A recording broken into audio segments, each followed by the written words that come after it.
सुप्रभात। मैं जगेंद्र राणा। संत दादू दयाल का जीवन, यह हमारी आज की आध्यात्मिक चर्चा का विषय है। संत दादू दयाल का जीवन।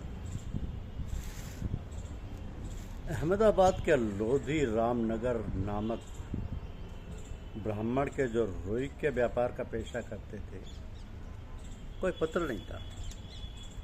वे बड़ी तत्परता के साथ अपने धार्मिक कृत्य करते थे और जो भी साधु महात्मा मिलते उनकी बढ़िया भगत के साथ इस आशा से सेवा करते थे कि वे उनकी पुत्र की अभिलाषा पूरी करेंगे।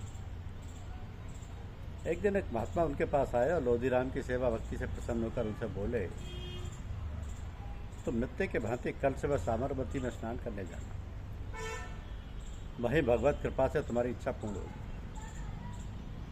दूसरा दिन प्रातःकाल लोधीराम जब नदी में स्नान करने गए तो उन्हें नदी के प्रवाह में बहते हुए कमल दल समूह पर एक बच्चा मिला तथा उनके आश्चर्य और खुशी का ठिकाना ना रहा। वे बड़े ही प्यार से बच्चे को घर ले आए। उनकी स्त्री बच्चे को देखकर पूरी ना समाई और कहा जाता है कि जैसे ही उसने बच्चे को गोद में लिया, उसके स्तनों में दूध भरा है। तो दादू नाम कैसे पड़ा, इसके संबंध में मतभेद। एकांत के अनुसार दादू का प्रारंभिक नाम दाऊद था, बाद में यह नाम दाऊद से दादू में बदल गया। दूसरी विचारधारा के अनुसार बचपन से ही दादू की आदत अपने सामान दूसरों को दे देने की आदत थी। उनकी इसी दे देने की दानशील प्रवृत्ति के कारण इनके माता पिता ने इनका नाम दादू रख दिया। फारसी शब्द ददन से जिसका अर्थ देना होता है, दादू नाम पड़ गया। तो एक बार की बात है कि दो ब्राह्मण जिज्ञासु दादू से दीक्षा लेने और उनका उपदेश सुनने के लिए उन्हें खोजते हुए आए। जब वे उनकी कुटिया के पास पहुंचे तो उन्हें एक नंगे सिर वाला व्यक्ति उनकी ओर आते हुए दिखाई पड़ा। नंगे सिर वाले व्यक्ति को देखना एक अपशकुन समझकर ब्राह्मणों ने इस अपशकुन के दोष का बचाव या निराकरण करने के लिए उस व्यक्ति के सिर पर ठैंग मारी और फिर उस व्यक्ति से दादू का पता पूछा। तो उसने पास की एक छोटी सी कुटिया की ओर संकेत किया और अपनी राह ली। जब ब्राह्मण उस कुटिया पर पहुंचे तो उन्हें पता चला कि दादू थोड़ी देर के लिए कहीं बाहर गए हुए। कुछ समय बाद जब दादू लौटे तो ब्राह्मणों ने देखा कि यह तो वही आदमी है जिसके सर पर इन दोनों ने ठैंग मारी। अत्यंत लज्जित होकर पश्चाताप पूर्वक बार बार दादू से क्षमा मांगने लगे। दादू ने उन्हें आश्वस्त करते हुए सहज भाव में मुस्कुराकर कहा, भाई, जब कोई ग्राहक एक साधारण सा मिट्टी का घड़ा भी लेने जाता है तो वह टंकर कर देख लेता है कि घड़ा फूटा तो नहीं। और आप लोग तो गुरु धारण करने आए हो। आपके लिए बिल्कुल उचित है कि गुरु को धारण करने से पहले आप उसे भली भांति टंकोर कर देखना कि वह ठीक से है। तो दादू पंथियों की परंपरा के अनुसार दादू अपने गुरु वृद्धानंद से 11 वर्ष की अवस्था में मिले। बूढ़न बोलते थे, जबकि वे अपने मित्रों के साथ कांकरिया तालाब पर खेल रहे थे। उस वृद्ध पुरुष के भव्य और गंभीर व्यक्तित्व को देखकर अन्य बालक तो भाग गए, पर दादू आदरपूर्वक उनके पास गए और अपने पास जो एक पैसा था वो भेंट किया। वे महात्मा दादू की सरलता, निश्चलता, श्रद्धा भाव से बहुत प्रसन्न हुए। उन्होंने दादू को प्रसाद दिया और कृपापूर्वक अपने सिर पर अपना हाथ रखा। कृपापूर्वक उसके सिर पर अपना हाथ रखा, जिससे दादू के शरीर में रूहानियत की एक लहर दौड़ गई। तो 7 वर्ष बाद, जबकि दादू 18 वर्ष के थे, उन्हें गुरु ने फिर दर्शन दिया। दादू अब परिपक्व अवस्था में आ गए थे, इसलिए उन्हें गुरु द्वारा इस गूढ़ नाम सत्य को राजस्थान में जाकर प्रचार करने की आज्ञा मिली। तो इस घटना से दादू के जीवन में एक महत्वपूर्ण मोड़ आया। उसके बाद का उनका पूरा जीवन गहरी साधना करने, सच्चे जिज्ञासुओं को इस रूहानी सत्य का ज्ञान देने और लगातार बढ़ते हुए अपने शिष्यों की प्रार्थना पर जगह जगह जाकर लोगों में सन्मार्ग का प्रचार करने में लग गए। यद्यपि दादू जी विवाहित थे और संत कबीर की तरह अपने पूर्वजों के पेशे से अपनी जीविका चलाते हुए गृहस्थ जीवन व्यतीत करते थे, फिर भी उनका जीवन परमात्मा की गहरी भक्ति में लगा हुआ था और वह पूरी तरह परमात्मा की कृपा पर निर्भर रहते हुए पूर्णतः संतुष्ट जीवन बिताते थे। उनके परिवार में उनकी पत्नी, उनके 2 लड़के और 2 जुड़वा लड़कियाँ थी। बड़े लड़के की पैदाइश उनके 32 वर्ष की अवस्था में हुई।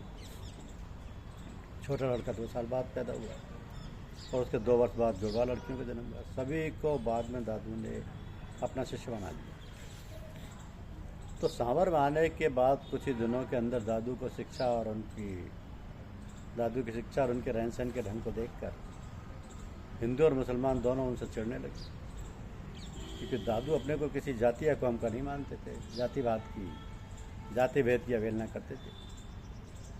मूर्ति पूजा, उपवास, व्रत और तीर्थ यात्रा का खंडन करते थे और किसी भी विशेष प्रकार की धार्मिक वेशभूषा को व्यर्थ बताते। इसलिए लोगों ने स्थानीय अधिकारियों के पास शिकायत की और उन पर कड़ी कार्रवाई करने की मांग की। तदनुसार अधिकारियों ने घोषणा कर दी कि जो दादू के पास जाएगा उसे 500 रुपये दंड भरना होगा।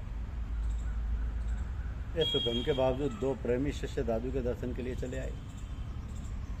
दादू ने उन्हें समझाया कि वे सरकार को 500 रुपये दंड देकर इस प्रकार अपने धन को व्यर्थ ही बर्बाद कर रहे हैं। इस पर शिष्यों ने जवाब दिया कि जब तक हमारे पास पैसा तब तक हम दंड देंगे और आपके अनुभव, दर्शन और सत्संग का लाभ उठाएंगे। ये तो सचमुच में एक सस्ता सौदा है। उनकी श्रद्धा, भक्ति और दृढ़ संकल्प से प्रसन्न दादू ने कहा, हुक्मनामे को अच्छी तरह पढ़कर दंड देना। जब इन प्रेमी शिष्यों को पकड़कर कचहरी में हाजिर किया गया और उनका कसूर साबित करने के लिए आदेश पत्र पढ़ा गया तो उसमें यह लिखा हुआ था कि जो दादू के पास नहीं जाएगा उसे 500 रुपये दंड भरना होगा। ऐसा सुनकर सभी भौंचक्के रह गए और दोनों शिष्यों को तुरंत रिहा कर दिया। शिष्यों ने कहा, अब तो इस हुक्म के अनुसार हम दोनों को छोड़कर बाकी सभी लोगों को जुर्माना देना चाहिए। इस घटना से कुछ लोगों को वैसा लगने लगा कि दादू सच्चे महात्मा है, परंतु सांवर मुसलमानी राज्य के अंदर था और स्थानीय मुसलमान शासकों के लिए दादू को एक सच्चा फकीर मानना कठिन था। अजमेर का एक काजी जो सांवर के दौरे पर आया हुआ था, कुरान शरीफ को अपने हाथ में लिए दादू के पास गया और धमकाते हुए उनसे पूछा कि खुदा को राम कहने का कुफ्र वे क्यों करते हैं? राम पूजने वाला तो काफिर होता है। दादू जी ने अपनी बात नम्रता पर दृढ़ता के साथ स्पष्ट करने की कोशिश की और काफिर का अर्थ यूँ बताया, सो काफिर जो बोले काफ, दिल अपना नहीं रखे साफ, साईं को पहचाने नहीं, कूड़ कपट सब उससे ही माई। इससे काजी और भी रुष्टों का रनाप शनाप बकने लगा। इस पर दादू ने कहा, काजी कजा न जान हो, कागज हाथ बते कते, पढ़ता पढ़ता दिन गए भीतर ना ही भेद। इस पर क्रोधित होकर काजी ने दादू के मुख पर मुक्का मारा।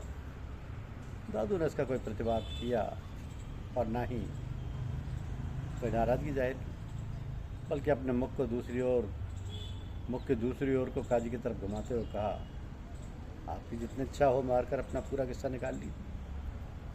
कहा जाता है कि दादू के क्षमाशील व्यक्तित्व से काजी बहुत प्रभावित हुआ और लज्जित होकर उसने दादू से क्षमा याचना की। कुछ समय बाद बुलंद खान खोजा नामा के उच्चाधिकारी सामने आया और दादू के शत्रुओं ने उसे उकसाया कि वह दादू पर मतवाला हालती छोड़कर उन्हें मरवा डाले।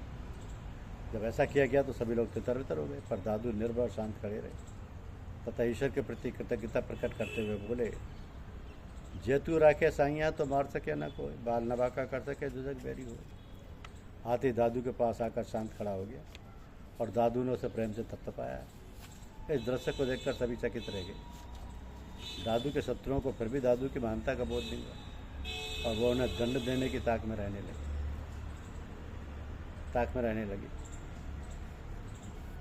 तो दादू के लिए कहा कि दादू ये तन पिंजरा, माही मनसूबा, एक नाव अल्लाह का, पड़े आफिज हुआ। इस प्रकार संत दादू दयाल ने अमीर गरीब सब पर एक समान रूहानी अमृत की वर्षा करते हुए निस्वार्थ भाव से अपनी जिंदगी बिताई। पार्थिव शरीर से अपना संबंध भी अपनी बड़ी ही पवित्रता और गरिमा के साथ तोड़ा। अपने जीवन के आखिरी दिन अपने शिष्यों का एक बड़ा ही भव्य दर्शन दिया।